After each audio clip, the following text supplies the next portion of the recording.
Hello and welcome to episode 153 of the How to Survive podcast. Yep. This week is Braindead from 1992, a movie that was released in the UK under that name and in its native New Zealand. In the US, it was called Dead Alive due to a movie called Braindead starring Bill Pullman and Bill Paxton being released in 1989. Okay. Very popular. Yeah. In Hungary, the movie's title translates as Dead Cool. And in Spain, it translates as Your Mother Ate My Dog. Chris Morris joins me to talk about Sir Peter Jackson's third feature film, and he's brought his sick bag along with him. Yes. I'm a little bit under the weather, actually, Oh, at yeah? the moment. Yeah, just a bit of a cough and a cold. Yeah, well, the weather's on the turn. Yeah. The heat wave may be over. Yeah, it feels like only a few weeks ago when we were dying of heat Yes. in the office. It's a bit where we better now. record. Yeah. There's currently a thunderstorm, and I'm saying that because I'm not going to try and edit around thunderclaps. So if you hear a low rumbling, it's not the haunting from Paranormal Activity. No, it is in fact weather. And it's not our attempt to add some atmosphere to the proceedings. Well, we wouldn't need to with a movie like Braindead. No. The atmosphere brings itself to this sort of discussion. It's pouring out of it. It really is. We're talking about the film in terms of its history, its context, and what happens in it. We want to know as much as we can before we talk about how to survive, and that comes up later on. Yeah. If you haven't seen Peter Jackson's Braindead, I urge you to do so. David, who recommended the movie, and if you want to recommend a film, you can, HowToSurviveShow@gmail.com to recommend that. But David said it may not be suitable for your wife. No. And that is a phrase that I've used on the podcast, and I want to clarify up top. When I say not safe for wife, I mean my wife. Yeah, right? you're being specific. Yeah. You're not being judgmental or sexist. No, absolutely. Women, feel free to watch Braindead. Yeah. I did watch Braindead with my wife. Yeah. And how did she find it? She turned it off halfway through. Yeah. And I had to go and watch it downstairs instead. There you go. She was nauseated. She did not feel safe. No, not with this film. No. That is the beauty of Braindead. Yeah. Bringing people together. Yeah. Yeah. Yeah. There'll be spoilers ahead. If you haven't seen it, it's on Amazon. You can hire it for like £2.20, whatever. I'm pretty sure you can get it in any good car boot sale too. Yeah. Now, and with all that said, let's get on with it. Tell you the real problem with your wife, mate, isn't it? She never makes it. Hey. Warning, audiences everywhere are growing concerned about distasteful and gruesome films. This trailer depicts scenes that may offend sensitive viewers. If you are easily offended, cover your right eye now. However, if you enjoy a good, broad-minded laugh, cover your left eye now. I thought you were a trustworthy boy, but going out behind my back with that oily shop girl, kissing and cuddling in public. But, Mum, she's experienced. Lionel loves his new girlfriend. Oh! Almost as much as he loves his mother. Mum! But Lionel's mother is different. Your mother ate my dog! Not all of it. She's not very well. Your mother's dead, Lionel. Now, everyone else is not very well either. And they're getting sicker by the minute. I kick ass for the Lord! Soon, there won't be anyone left. It's quite a collection of stiffs you got down there. Who isn't? Braindead. It's all right. You can look now. Braindead. It's the 1950s in small-town New Zealand. Lionel lives at home with his mother, an overbearing and demanding woman who appears to be preventing him from starting a life of his own. Lionel meets Paquita, a local shopkeeper, and they fall immediately in love. Romantically entangled, as she puts it. Yeah. So far, so good. Yeah. On a date at the zoo, they are appalled by a Sumatran rat monkey, which manages to bite Lionel's mother, who was spying on their date. At home, Lionel's mother becomes increasingly unwell. Her body is covered in festering wounds, and her appendages begin falling off, which ruins lunch with the visiting chairwoman of the WLWL. I might be misremembering that acronym. I'm pretty sure it's basically the WI, right? Yeah. Which is the Women's Institute, if no one knows that. Yeah, it's the equivalent at least. Yes, absolutely. Soon, Lionel's mother dies, but immediately returns as a zombie, biting poor Nurse McTavish, who was tending to her illness. Lionel now sets about keeping both zombie women secret from the rest of the town.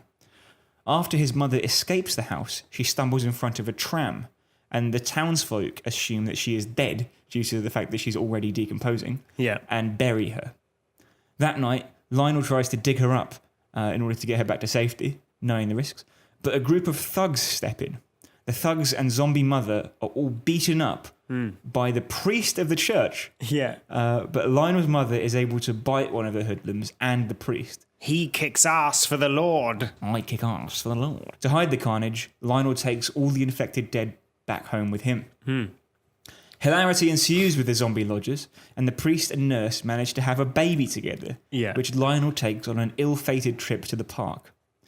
Returning home, Lionel finds that his uncle has uncovered all the zombies in the basement, but as Lionel has sedated them, he assumes that Lionel is a grave robber, and that he's keeping his mother and other corpses in the basement. But because Lionel is so awkward, he basically goes along with it.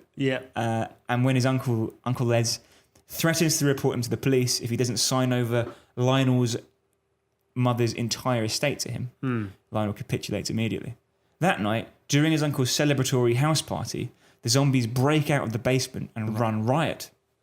Partygoers are turned into zombies in increasingly gruesome and painful ways. And the zombies in turn are dismembered and mutilated by people attempting to survive.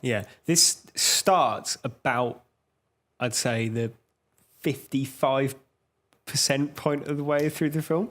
And the last 45% is just like carnage. Hysterical screaming. Lionel saves the day by shredding all the zombies in the house using a lawnmower, all except his mother, who transforms into a Godzilla-sized Sumatran rat monkey and tries to kill Paquita before absorbing Lionel back into her womb. And it is as weird as it sounds. Luckily, an amulet given to Lionel by Paquita's mother causes his own mother to disintegrate and die. Lionel and Paquita leave the wreckage of the home and walk off hand in hand. Finally, romantically entangled. Yes. So, that was Braindead. Braindead it wasn't, though. I think it was quite a good film. A lot going on. What did you think? Well, it's taken us 153 episodes, but I'm glad that we've finally decided to cover a documentary.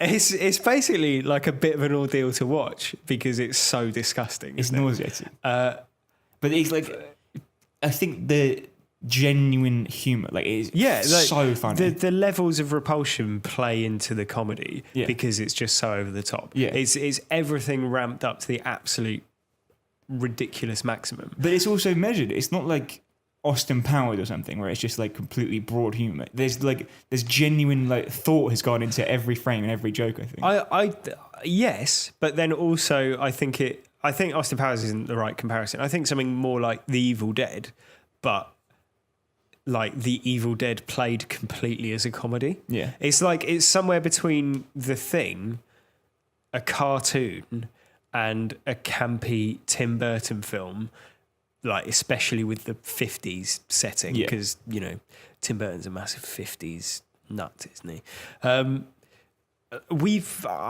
Correct me if I'm wrong, but we first watched this together when we were sort of 14 or 15, I think. And it's basically an amazing film if you're that age, because it's catering to the edgy psychology of a teenager, isn't it? It's like, I watched this really gory film last night.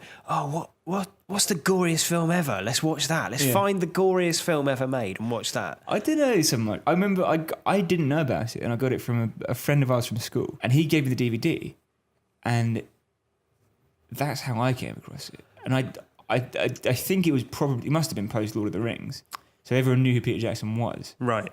And it was like, look at this weird artifact of history. Yeah, I mean, it's crazy. It is crazy. But it became very quotable. So, like, you know, when you're a teenager, and even as an adult, if you're me, you quote films incessantly.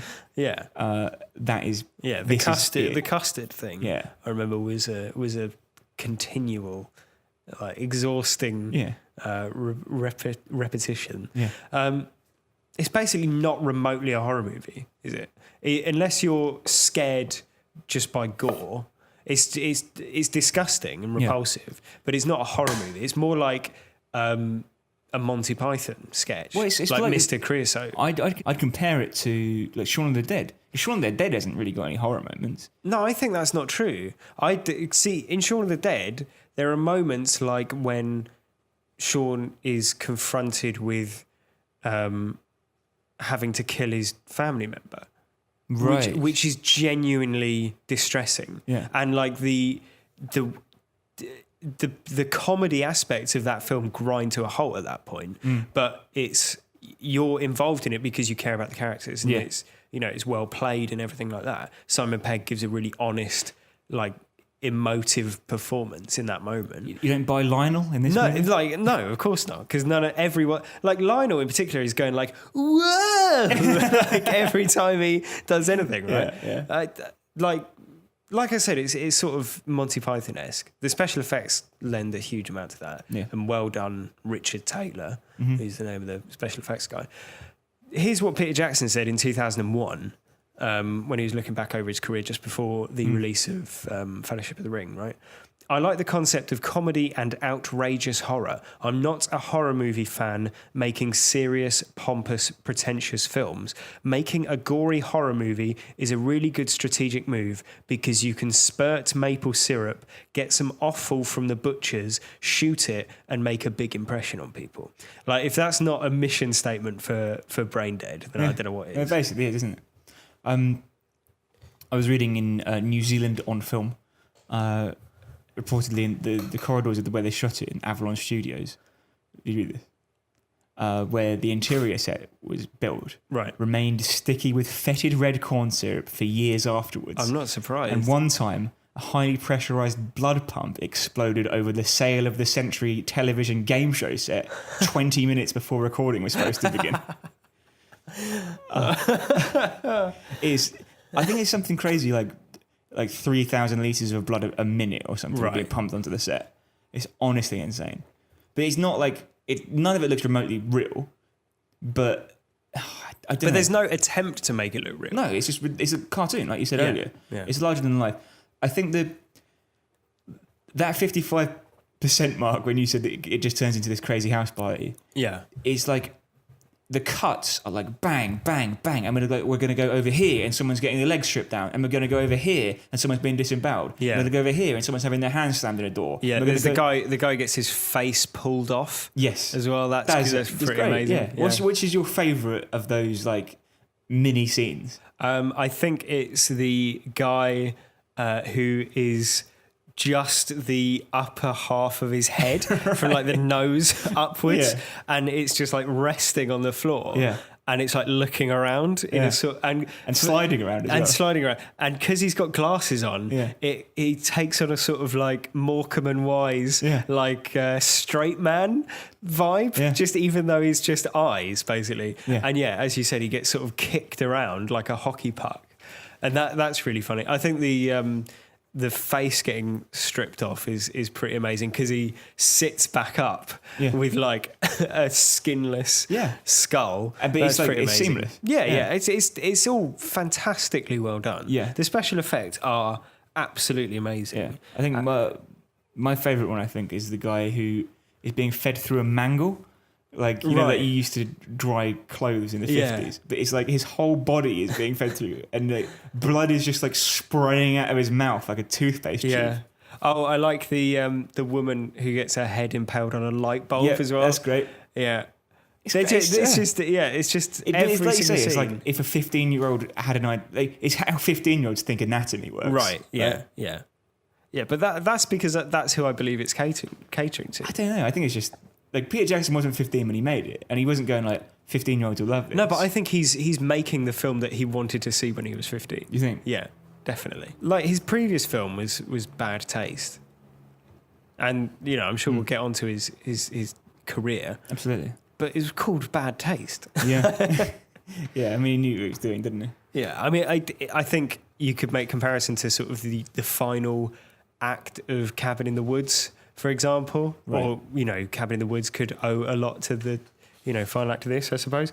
And I think it clearly owes a debt to The Evil Dead, Yeah. as well as Dawn of the Dead, The Thing, and probably other sort of extreme gore video nasties like Society and those sorts of things. Carrie. Yeah, but Carrie's like one moment. Yeah, Like and it's iconography and it's like thematically relevant. Yeah, Carrie, it's like that whole section lasts maybe 10 seconds. Yeah. And like Braindead is that 10 seconds repeated and then layered on top of itself. Oh man, what's the best line? Do you think? Is it the custard one? What? kick ass. She never makes it. No, it's got to Good be. custard in years. It's got to He be. never makes the stuff. It's got to be. I kick ass for the Lord. Yeah. Time for some divine intervention. Yeah. I kick ass for the Yeah. Lord. I mean, if you're not ready for the film it's turning into by that point, that Yeah. clues you in, doesn't it? Yeah.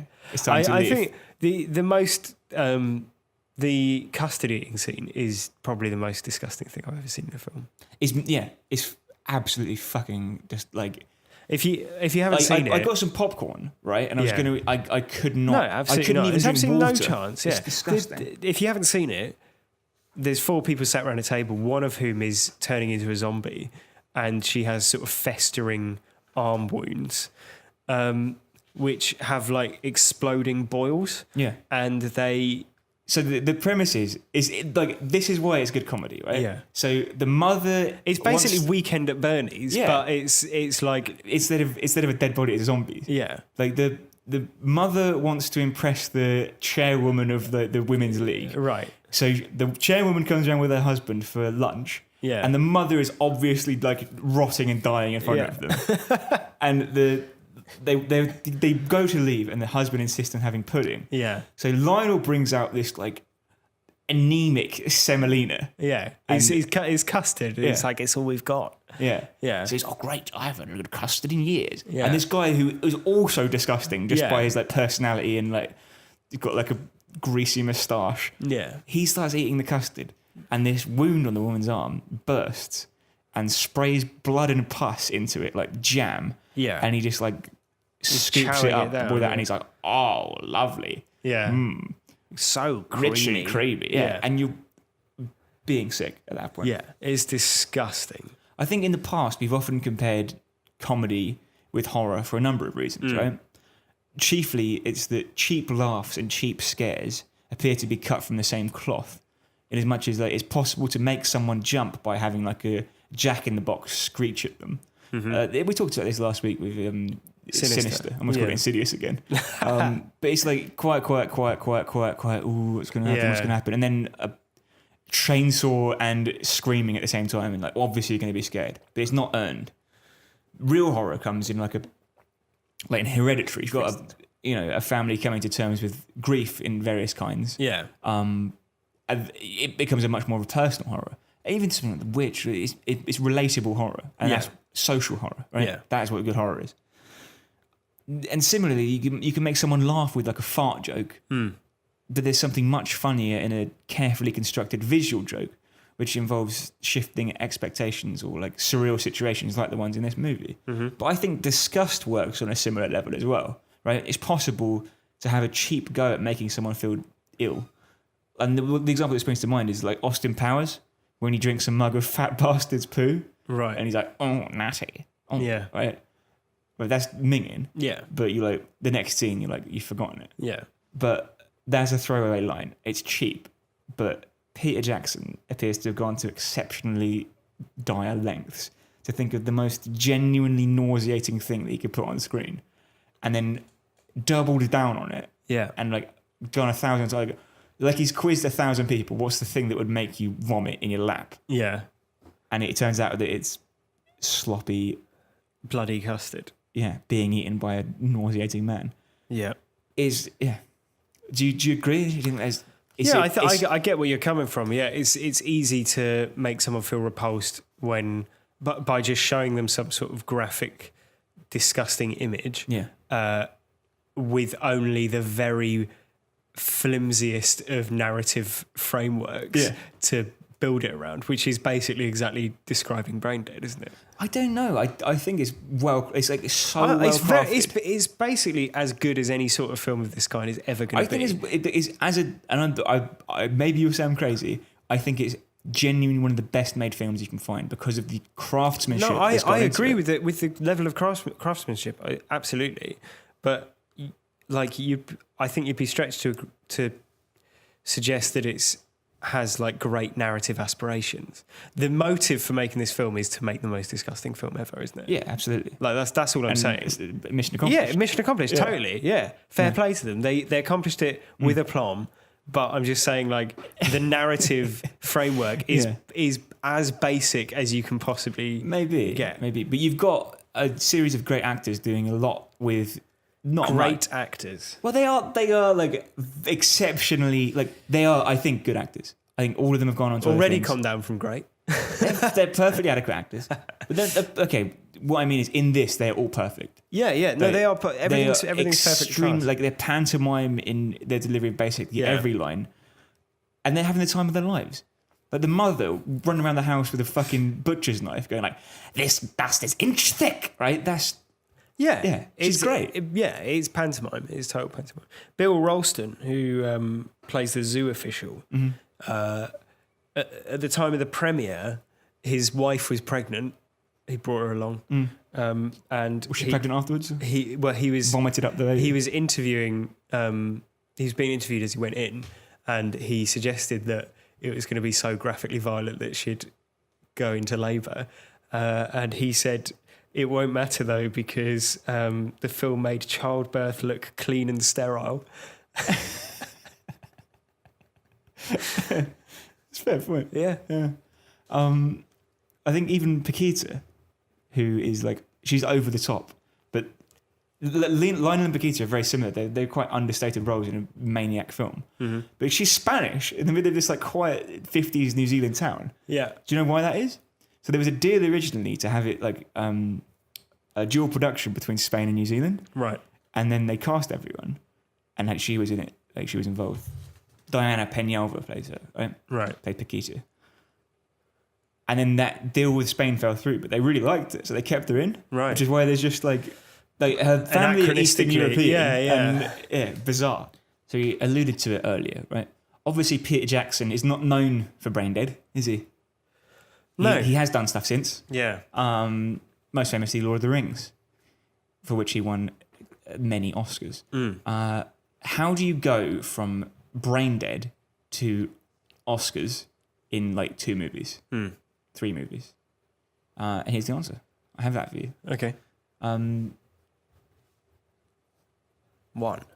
move to New Zealand.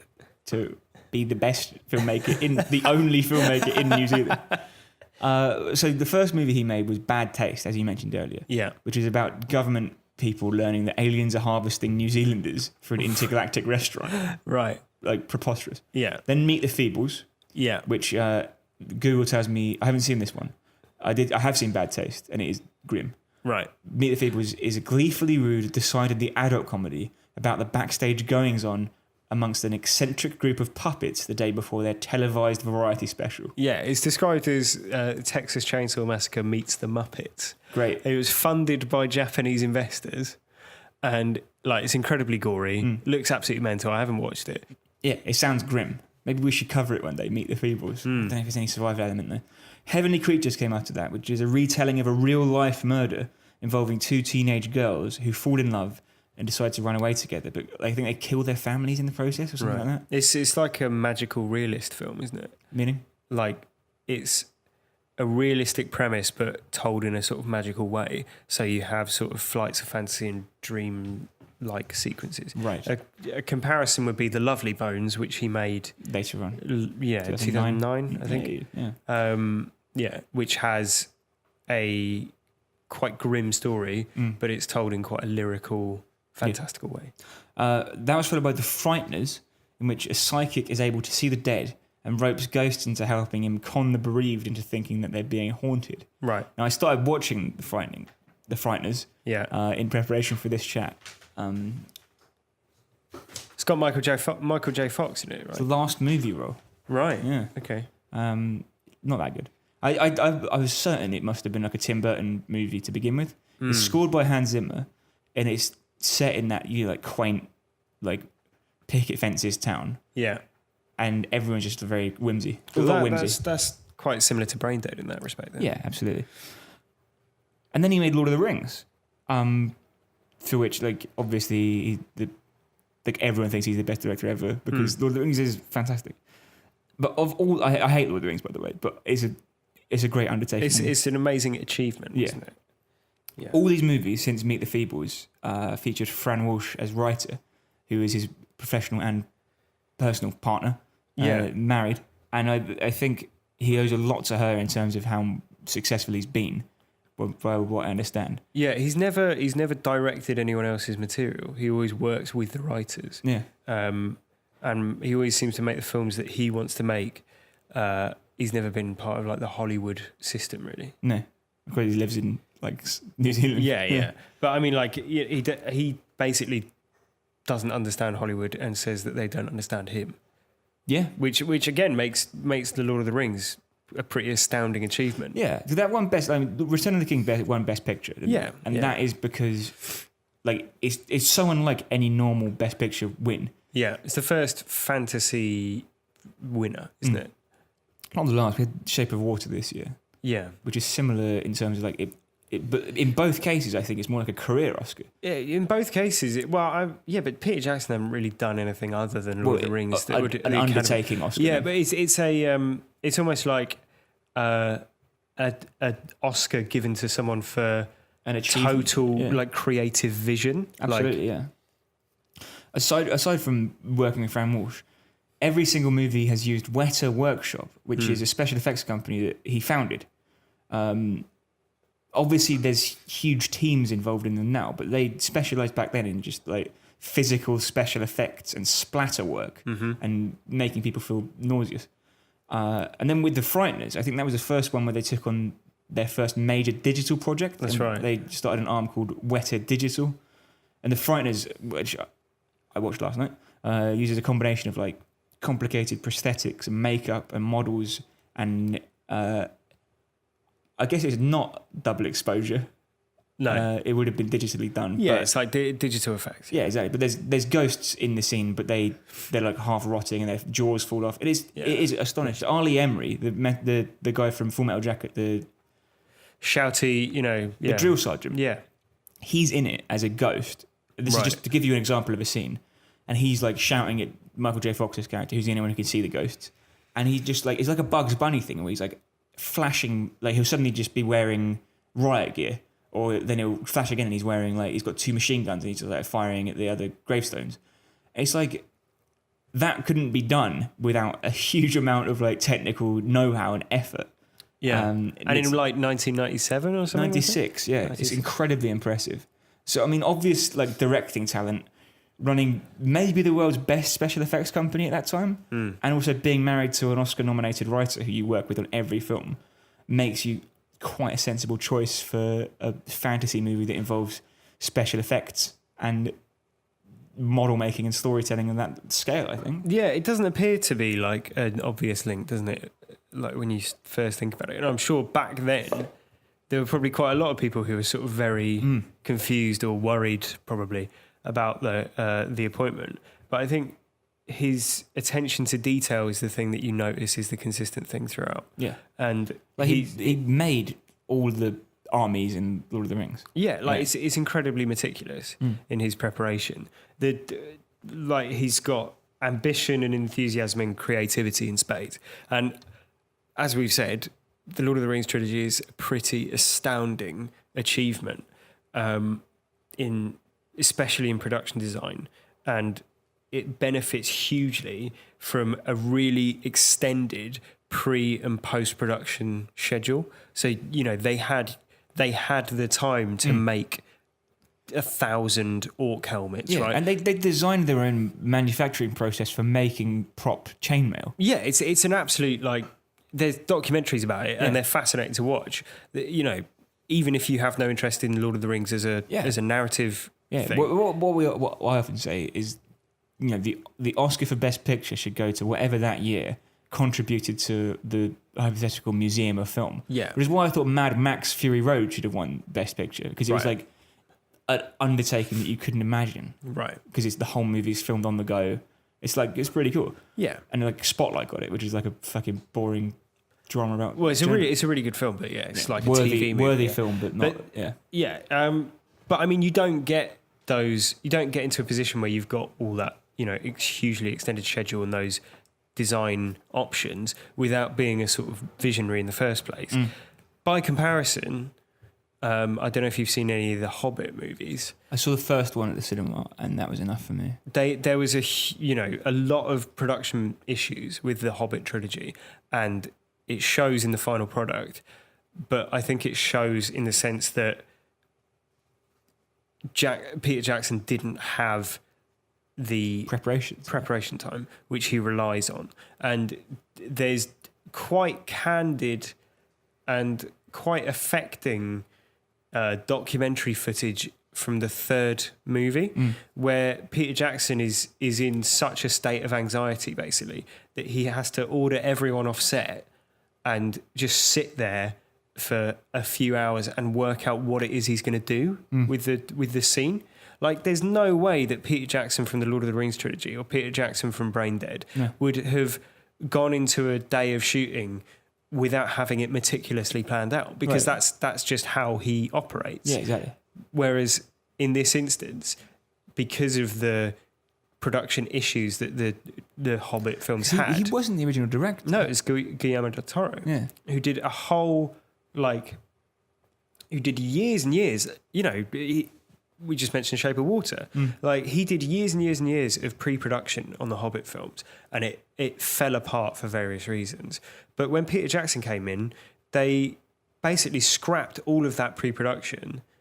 Peter Jackson did it all from scratch, and they kept more or less the same release schedule and added another film. It's crazy. Yeah, and that explains as well why an enormous amount of it is computer generated, whereas in Lord of the Rings, the armies were practical wherever possible, and things like that. And the Hobbit, you notice how ephemeral everything feels. I remember the scene where the dwarves in the Hobbit are all going down the rapids in barrels, and it's appalling. Yeah, it's Rubber Men, isn't it? It's Rubber Men. That I think shows not only the difference between those two sort of trilogies, but I think it shows you what sort of filmmaker Peter Jackson is and where his talents lie.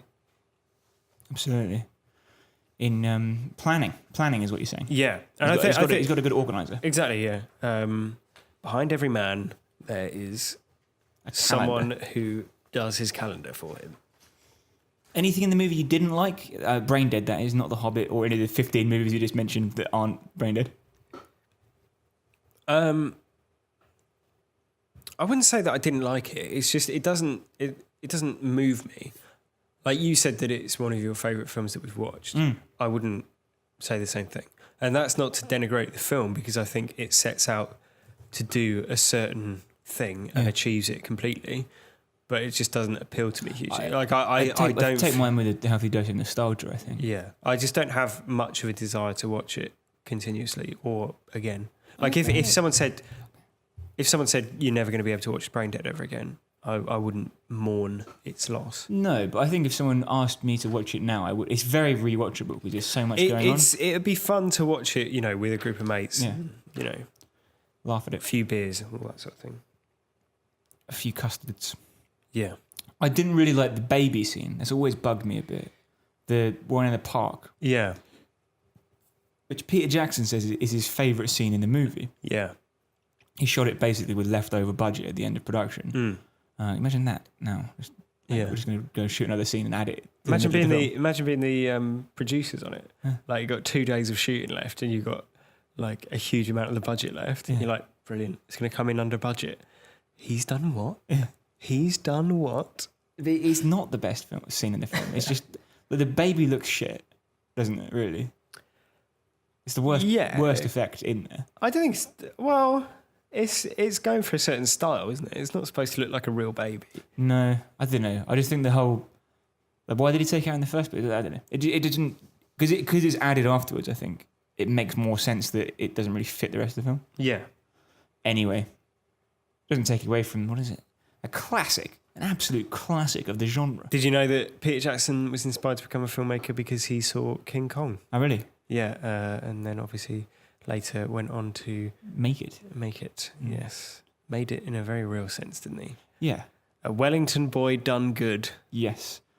Skull Island, of course, where King Kong lives, is the island in this film, isn't it, as well? Right, with the Sumatran rat monkey. Surely that's Sumatra. Maybe it swam across to Skull Island. Okay, yeah. So what do we need to know, Chris, about the Sumatran rat monkey? Well, It's vicious. It seems to be able to kill and eat other animals very quickly. yeah. It kills for sport, I'd say, or bites for sport. It's very easily intimidated and lashes out. And it gives people a terrible infection, which turns them into a zombie. It's rabid, isn't it? It's basically a rabid animal. Yeah. If it bites you, you are given a plague and you die, and then you come back as either a zombie, or if you're patient zero, which doesn't really make sense, you become a Godzilla-sized Sumatran rat monkey. Or is it just that if you're... left long enough? Yeah, it's like it gestates for long enough. Could be, because she's the first one. Yeah. And oddly, they seem to go through a process where they lose all their faculties and become brain dead zombies. But then at the end of the film, when she's become like a giant rat Godzilla, she's aware of who everyone is and aware of their like interpersonal dynamics. Yeah, because there was a weird like B plot on how she killed Lionel's father's lover and Lionel's father in the bath. Yeah, drown them. Strange. Which, yeah, there's a sort of unexplored motif about Lionel being afraid of water. Yeah, doesn't come up. No. Odd.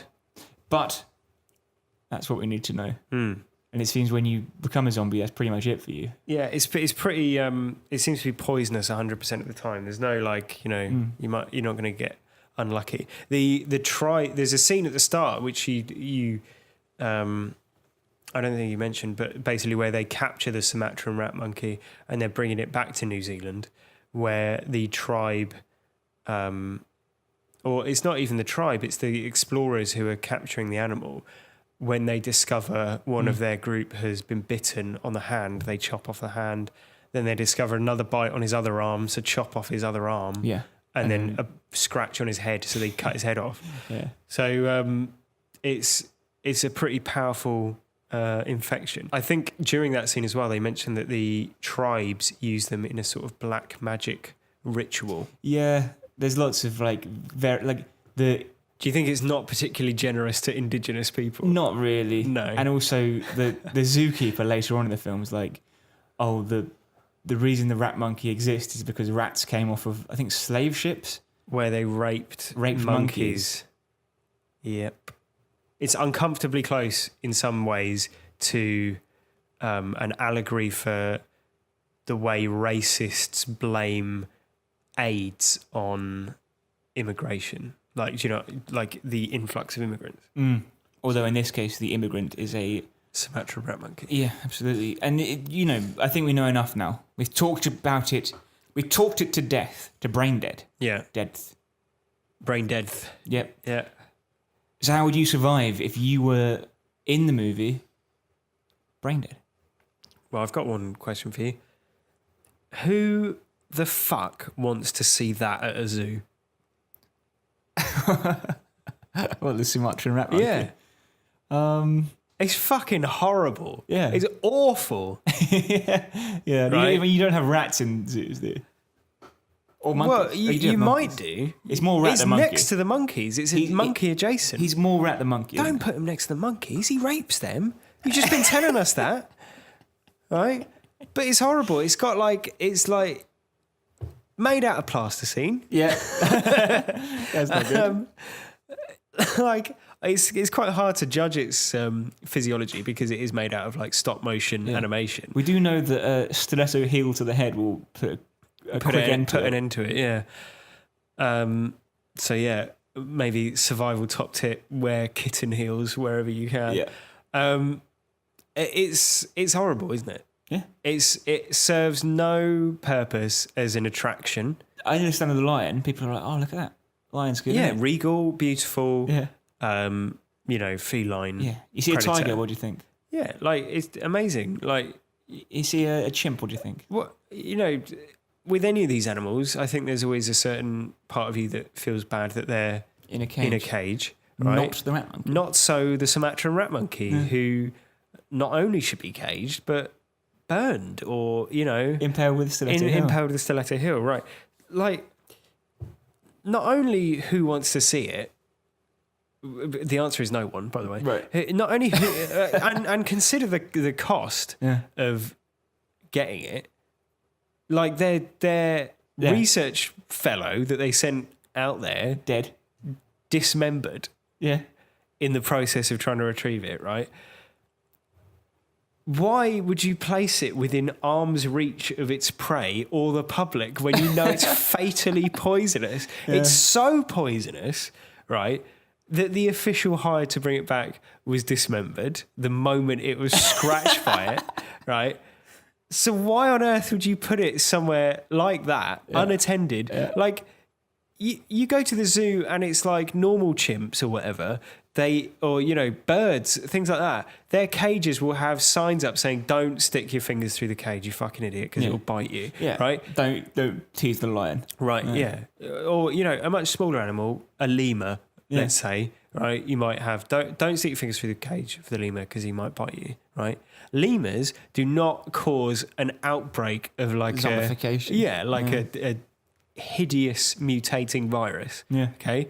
There's no such signs seen on the Sumatran rat monkey cage, and it nearly causes the deaths of everyone in the vicinity of the town from a patient zero, right? Yeah.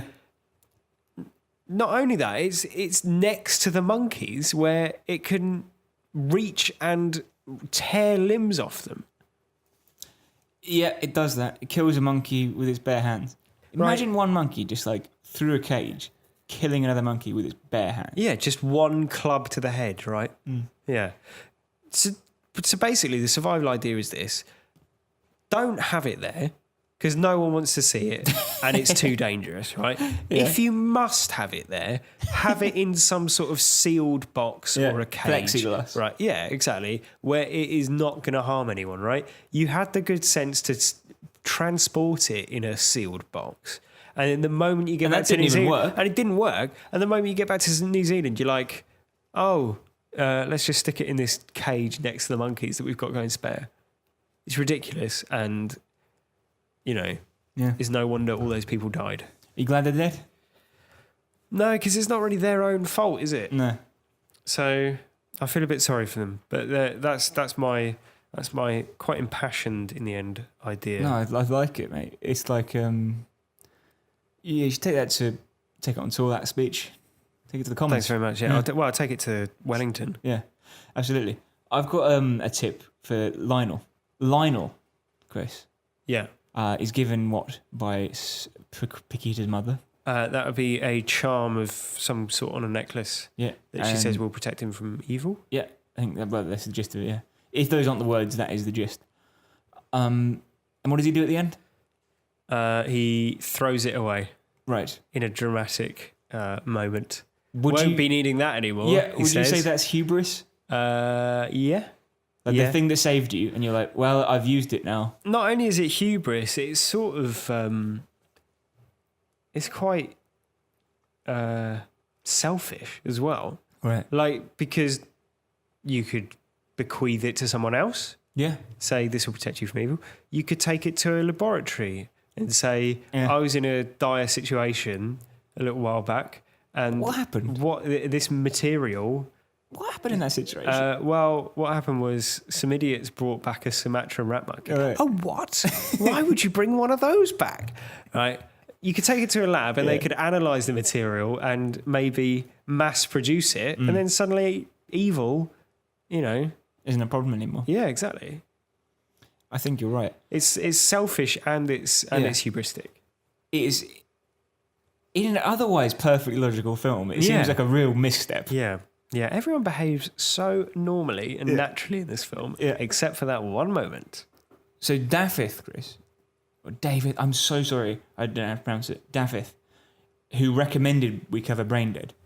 Yeah. He's been in touch with a thought on how he'd survive in the movie. Okay.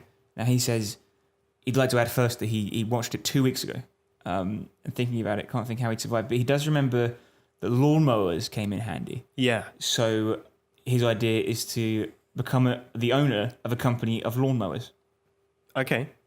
So his idea is to become the owner of a lawnmower company, Right. right? Access to the weaponry firsthand. Exactly, yeah. Yeah. Your own arsenal of zombie deflection equipment. Yeah. Yeah. Fair point. Or become Lionel's love interest. The first would mean getting bloody, Yeah. and very bloody at that. But the lawnmower doesn't kill Lionel's mother, does it? No. So that's a problem. There's the flaw. You'd need what you should do is diversify from lawnmowers to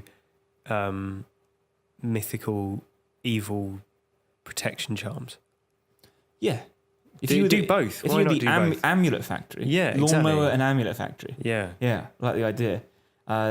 Second point, what do you think about that? Become Lionel's love interest. Well, she does survive the film. Yeah. Seems a sensible conclusion to draw. And it seems that the only thing that she needs to do is like show the minimum amount of interest in him. Yeah, I mean, what I would say is that there are presumably plenty of women who aren't Lionel's love interest who are nowhere near the property at the time. And I'd say that her love interest in Lionel is what puts her in danger in many respects, because otherwise she'd have no reason to be near the house. It's a fair point. So don't be a love interest of Lionel. Well, either do or don't. You don't want to be like a an acquaintance of Lionel. Right. Because then you're probably likely to get invited to his uncle's party. Yeah, yeah. And then you'll die. Don't be known to Lionel unless you are his love interest. Yeah, exactly. Yeah. Yeah. David finishes his email by recommending that we cover the Hellraiser sequels as our next franchise. Dear oh dear. What do you think of that? What a shame. Not the first person. He's ruined it. Not the first person. Another suggestion, by the way, came from Paul, who says the best thing in Braindead is to simply tell people sooner, which you can't really argue with, can you? Yeah, he's very socially awkward, isn't he? He wants to keep up appearances almost. I think he's worried that it'll affect his relationship with Paquita. Yeah. Yeah. People will judge him.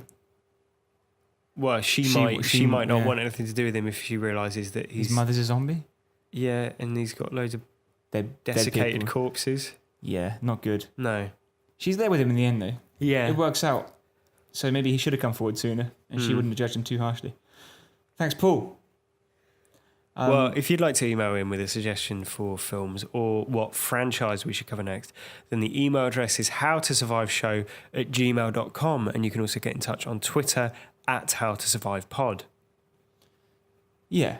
We've had a couple of more emails in this week, Chris. Okay. There's been a bonanza, a mailbag bonanza. A bumper crop.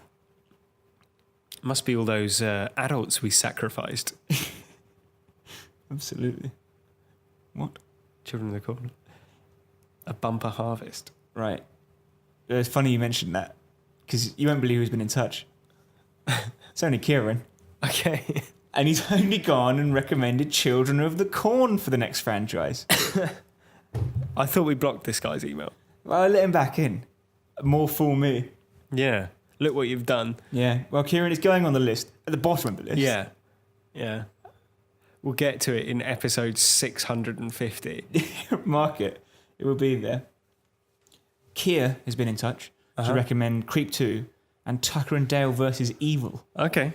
And Keir has sent in some survival ideas for Creep 2 by voice mail. Right. A voice recording, which I won't play now because we're not doing Creep 2, but when we get there... I wouldn't want the spoilers. No, rest assured we'll do that. And there's a tip to anyone. We are now offering a voice survival option. Yeah, If you inviting voice messages. So if you've got the facility to record your voice, which everyone does nowadays. You just do it on a phone. Yeah, exactly. If you're listening to this on a device, then that device probably allows you to record your voice and send it to us. So if you have a survival idea and you'd like us to play out your voice on the podcast, then you can do that Yeah. by emailing your survival idea as a voice memo to howtosurviveshow@gmail.com. Yeah, absolutely. And it doesn't have to be just survival ideas, recommendations, praise, songs you've written about us. Yeah. They're all welcome,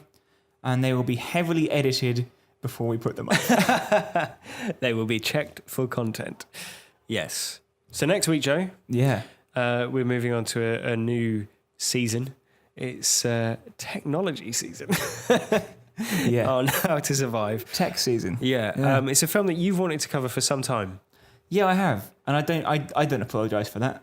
It's a No. fine film. Yeah, why not? It's the Wachowskis' 1999 classic, The Matrix. Yes. Revolutionized Keanu Reeves. It did. Took And him from beach bum to FBI agent. Wait.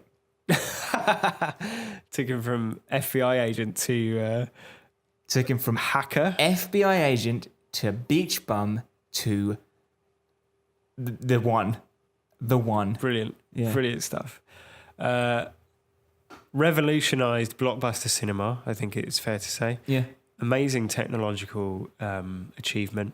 And it will be a really interesting one to talk about. So that's The Matrix next week. Yeah. If you haven't seen it, then go to any charity shop in the United Kingdom. Yeah. And it's almost certain to have the whole trilogy there Yeah. for £1 or something. Yeah, less. Week after that, by the way, the Will Smith 2001, I think. Movie? No, it's like 2004, I want to say. Okay. The early 2000s. Yeah. The movie is not Hitch, No. but it is I, Robot. Yes. Tech season.